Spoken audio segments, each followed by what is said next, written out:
So with just one game left in Group I, we've still got absolutely no clue who's going to be going through. All four teams still in the mix. All four teams could make it to the AFCON, and all four teams still have the opportunity of not qualifying whatsoever. This is the look ahead to Group I. Why is it called Group I? Because it's short for Group I. Got no idea who's going to qualify for AFCON 2023. Of course, it's the group involving the Democratic Republic of Congo, Mauritania, Gabon and Sudan. Of course, two North African sides in here and two sub-Saharan sides. So it could be two North Africans advancing, or it could be two North Africans going home. We'll have to wait and see. This has always been an interesting group from the get-go, and even though you watched the earlier previews of the match days, when DR Congo lost their first two, there was no way they were going to be down and out. They are the pin. I just love it. You can't have an AFCON without DR Congo.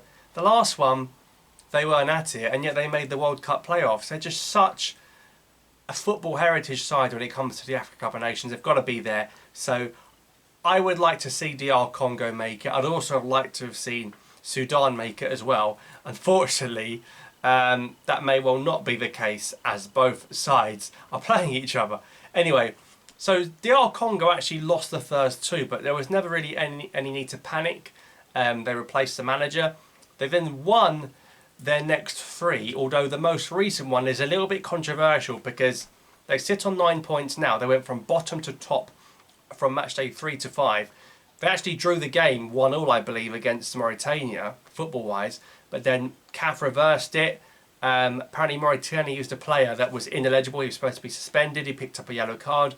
Mauritania still used him. So that 1-1 got turned into a 3-0 victory for the DR Congo. So that has put them in a really good position going into the final game, playing at home in probably Kinshasa and in front of their fans at home to Sudan. So they win the game, even if they draw it really, they're there, aren't they, with a point. So this is going to be a really good party atmosphere. Similar situation to what Ghana had the other day against the Central African Republic. You don't want to get too confident. You don't want to go down a goal like Ghana had to come back. Ghana didn't lead until like the last 5 minutes of the game.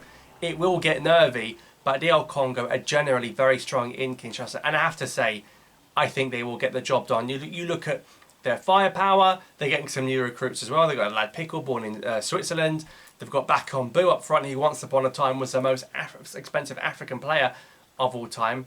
They should be more than capable with the firepower they've got. They've got an informed Yohan Wissa, who's been in really good form both at the back end of last season and at the current start of this season in the Premier League with Brentford. They're relying on Wissa and Mbeumo a lot.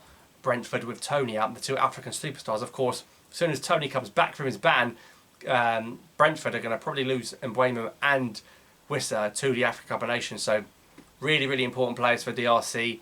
I think they'll get the job done. Of course, they've got Masuaku in defence once upon a time at West Ham.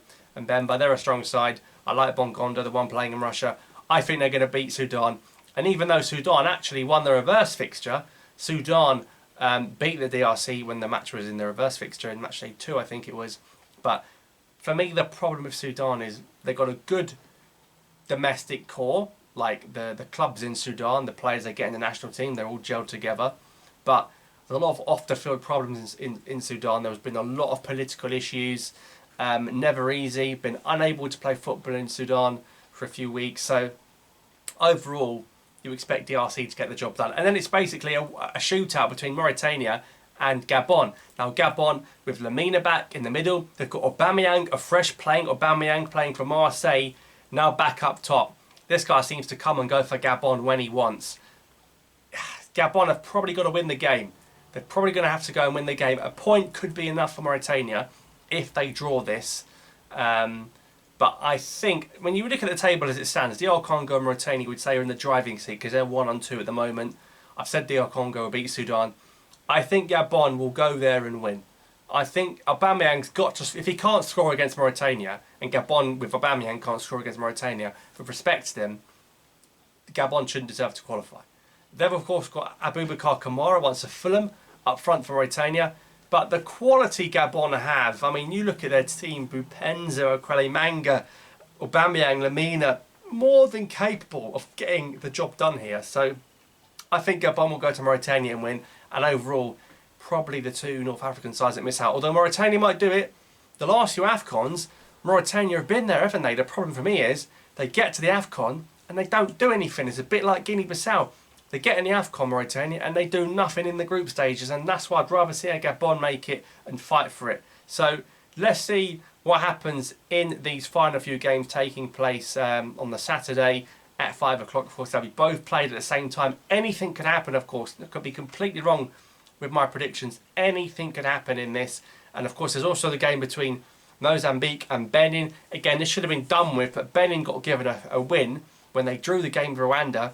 Rwanda said to have used an ineligible player. CAF said, you're right. Benin given the 3-0. All of a sudden, if Benin win in Mozambique, they will qualify from nowhere under Gernot Rohr, who took Nigeria to the semi-finals in 2019, trying to take Benin to the AFCON for 2023. But Mozambique, been pretty comfortable. They should at least get a draw. It's all they need. Senegal are home and dry. Rwanda are bottom. I think Mozambique will get this one. So there's a few other games as well. I'm not going to talk about all of them, like I said, because there's pretty much nothing riding on them. And you see when it's a game like the Algeria game, nothing riding on it for them. They draw 0-0. Similar to all the other teams. We've got Ivory Coast playing. I think Morocco are playing. A few teams. They're already there. So they're more performance-based than results-based. So let's see who's going to come out of Group I. The finale will be interesting. And the spot between Mozambique and Benin as well. And then there'll be just 3 places left after that. Let me know your thoughts in the comments. Thanks for watching. I'll see you next time.